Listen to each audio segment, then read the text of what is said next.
가버리죠. 더 가까워진 건 소리보다 더 큰 건 더는 참을 수 없어. 깨버리지.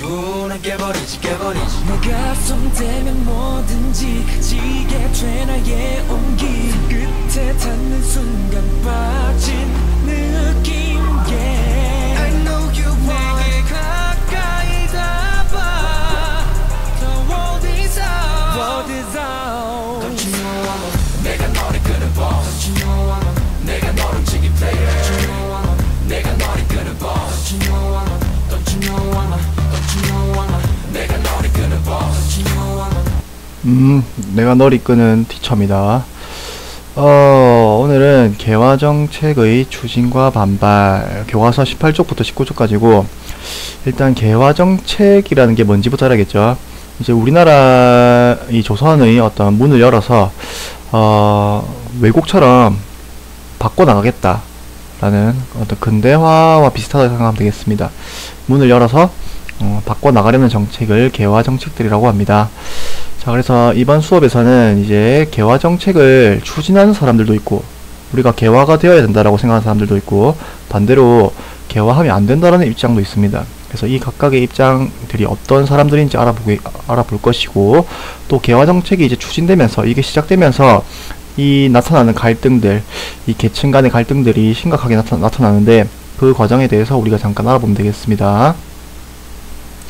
자, 일단 개화에 찬성하는 사람들 쪽입니다. 이 사람들을 개화파라 부르고요. 대표적인 인물, 우리가 여러 명 있지만 일단 박규수라는 인물부터 한번 배워보겠습니다. 비교적 이 사람들은 어떤 조선 후기 북학파들의 후예입니다. 북학파 우리 기억나나? 청나라로부터도 우리가 오랑캐라고 무시할 게 아니라 청나라로부터 배울 것은 배워야 된다라고 했던 이 북학파들의 어떤 학문적으로 후예들에 속하는 사람들이고, 이 사람들 비교적 젊은 양반들입니다. 이제 약간 깨어있는 지식을 가지고 눈을 가지고 세상을 조선이 바뀌어 나가야 된다라는 것을 주장했던 사람들이고, 서양 문물 수용 같은 것들 주장합니다. 그 다음에 이제 강화도 조약이 이제 맺어진 이후로부터는 이제 정부도 개화 정책을 추진해야 된다라고 해서 추진을 서서히 국가적으로 어떤 정책적으로 이제 추진을 해 나가기 시작합니다. 자, 그래서 개화정책 추진된 것이 이제 통리기무화문이라는 기구입니다. 이 개화정책을 추진하는 담당하는 기구가 이제 설치가 되고요. 이제 일본이나 청나라에 이제 바뀌어가는 어떤 문물들을 보고 오기 위해서 일본이나 청나라에 이런 수신사, 조사 시찰단, 또 영선사 같은 사람들을 보내서 배워오도록 시켜보냅니다. 그리고 이제 배워오고 나서 우리도 이제 신식군대가 있어야 되겠다라고 해서 별기군이라는 새로운 신식군대를 창설해서 훈련을 시키게 됩니다. 일본 교관도 모셔오고요. 자, 그 다음에 개화에 반대하는 사람들을 우리가 위정척사파라고 부릅니다. 위정척사파. 바를 정자입니다. 바른 것을 지키고 나쁜 것을 배척하자. 이 사람들이 주장하는 나쁜 것은 서양의 물건들이겠죠. 서양 문물들. 이 사람들이 주장하는 옳은 것은 전통적인 우리 조선의 것, 어떤 성리학이라든지 유교 사상이라든지 이런 것들을 지켜내자. 대표적인 인물 최익현이라는 인물 기억해둬야 되겠습니다. 아주 전통적인 양반 유생들, 뿌리 깊은 어떤 양반 유생들이 대부분이고, 강화도 조약이나 조미소 통상 조약 같은 이제 우리나라의 문을 여는 이런 조약들에게 결사 반대합니다. 그리고 이 서양인들은 어떤 예절을 모르는 어떤 짐승과 같은 금수와 같은 무리다라고 해서 전통적인 우리 유교 질서를 옹호하는 사람들이고요. 그리고 일반 백성들, 농민들, 상인들도 개화 정책에 불만을 가집니다. 왜냐하면 우리가 문을 오픈하게 되면 이제 외국 문물들이 막 쏟아져 들어오겠죠. 그러면 우리나라 전통의 어떤 산업들, 어떤 전통의 수공업 같은 것들, 이런 것들이 다 이제 몰락을 하게 되는 것이고, 그래서 우리가 일본도 마찬가지였죠. 일본도 무사들이 이 문을 열면서 살기 힘들어졌다고 했죠. 물가도 상승하고 새로운 물건도 많이 들어오면서. 마찬가지입니다. 농민들, 상인들, 특히 이제 개화 정책에 불만을 많이 품게 됩니다. 자, 그래서 이 개화 정책을 둘러싼 갈등이 이제 폭발하게 되는 사건이 오늘 배울 이모군란이라는 사건이고요. 자, 일단 이모군란은 왜 생겼냐면 이제 이 별기군이라는 신식 군대가 생겼죠. 자, 근데 이 신식 군대에 여러가지 재정적인 어떤 재정을 먼저 투자하다 보니까 원래 존재했던 구식군인들에게는 거의 재정이 돌아갈 게 없습니다. 그래서 이 구식군인들은 굉장히 차별받는 어떤 자, 만약에 신식군인, 별기군이 뭐 이렇게 삐까뻔쩍한 애들이라면 구식군인들은 굉장히 좀 어떤 별 다른 대우도 못 받고, 이제 특히나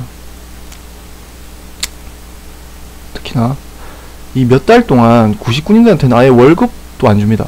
월급 줄 돈이 없어서.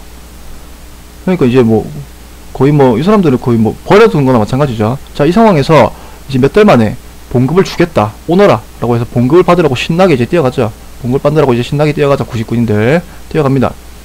뛰어갔더니 이 쌀에서 대부분 모래만 가득한 겁니다.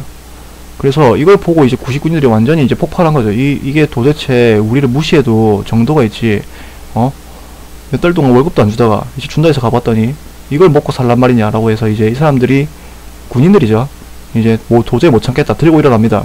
이제 무기들 다 챙겨서 들고 일어나가지고 일본 공사관, 이 일본 놈들 때문에 우리가 이렇게 무시받고 월급도 못 받는다 습격하고요. 이제 개화정책 추진하는 정부 고관들 찾아다니면서 다 살해합니다. 불태우고요. 자, 그래서 고종이 이 이모군란의 보고를 듣고 이제 전해들이를 가만히 어떤 좀 진정을 시켜야겠다라고 해서 이 사람들이 이 개화정책 때문에 지금 이렇게 못 살게 됐다고 생각하는 거죠. 그러니까 이 사람들이 원했던 인물은 예전처럼 흥선대원군처럼 외국에게 절대로 문 열지 않고 외국 몸을 절대 받아들이지 않는 그런 걸 원하는 겁니다. 그래서 구식군인들이 흥선대원군을 찾아가서 흥선대원군 보고 다시 어떤 권력을 잡아달라 요청을 하고요. 역시 고종 역시 민심을 달래기 위해서 자기 아버지인 흥선대원군에게 권력을 넘기게 됩니다. 자, 그래서 이제 흥선대원군이 다시 권력을 잡으면서 구식군인들과 어떤 이 구식군인들뿐만 아니라 이 봉기에 참여했던 수많은 일반 백성들, 농민들, 상인들도 역시 다 이제 평화롭게 다시 원래대로 돌아가게 됩니다. 자, 그렇지만 이게 끝이 아닙니다. 민씨세력이 뭐냐면 우리 고종의 부인을 명성황후라고 하죠. 명성황후 민씨 집안입니다. 자, 그래서 흥선대원군이 물러나고 난 뒤에 이제 이 명성황후 집안에서 여러가지 권력을 이제 잡고 국가 요직에 많이 올라가 있었는데, 이 민씨 세력이 이제 청나라에게 지금 우리가 조선에 난리가 났다, 와달라 라고 해서 이제 청나라 군대가 이제 출동을 하게 됩니다. 자, 청나라 군대가 와서 흥선대원군을 청나라로 납치해 가고요. 자, 그리고 다시 고종과 민씨 세력에게 다시 권력을 돌려주게 되는 거죠. 자, 그래서 이 이후로부터는 청나라가 이제 내정 간섭이, 우리나라에 대한 내정 간섭이 이제 심해집니다. 이제 청나라 군대도 이제 조선을 주둔하게 되고요. 자, 그래서 청나라에게 맺은 조약이 조청 상민 수륙 무역장정이라는 조약을 체결하게 되는데, 이것은 청나라 상인들에게 엄청난 특권을 주는 겁니다.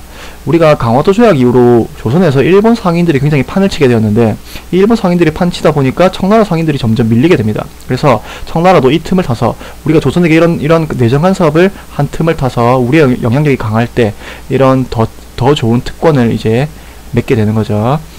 자, 그리고 일본과도 이제 조약을 체결합니다. 제울포 조약이라는 조약인데 우리가 아까 일본 공사관이 다 불타 없어졌다고 했죠. 그래서 이런 막대한 배상금과 이제 너희 나라가 우리 공사관을 못 지키니까 우리가 우리 공사관 지키겠다라고 해서 일본군을 조선에 주둔시키게 되는 이런 조약을 체결하게 됩니다. 그래서 어떤 개화 정책에 대한 폭발적인 분노로 인해서 일어난 이 사건이었지만, 사실 결말은 우리나라의 내정 간섭이 더 이제 심해지게 되는 어떤 악영향을 안 좋은 결과를 가져오게 되었다라는 점. 수업은 여기까지고 수업 시간에 봅시다.